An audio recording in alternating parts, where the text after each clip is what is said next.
మొదటి శ్రావణ శుక్రవారం. ఇలా పూజిస్తే అప్పులబాధలు తొలగించి లక్ష్మీదేవి సిరులు కురిపిస్తుందట.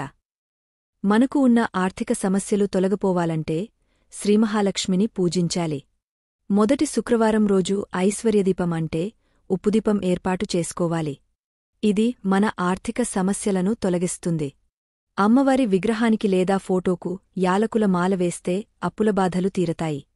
ఇవి 9, 11, 21 మాలగా కుచ్చివేయాలి. పూజ చేసే ఆడవారు కూడా అమ్మవారిలాగా బొట్టు, గాజులు, పసుపు పెట్టుకుని ఉండాలి. ఎప్పుడు వేసుకునే బట్టలు కాకుండా కాస్త ప్రత్యేకంగా అలంకరించుకోండి. అమ్మవారి వద్ద మీరు సంపాదించిన డబ్బులు మీ శక్తి కొలది పెట్టండి. అమ్మవారికి ఎంతో ఇష్టమైన జవ్వాదిపొడిని పూజలో చల్లుకోండి. గజరాజులు ఉంటే అమ్మవారి వద్ద పెట్టండి. అమ్మవారు పాలసముద్రం నుంచి బయటకు రాగానే ఈ గజరాజులు అమ్మవారికి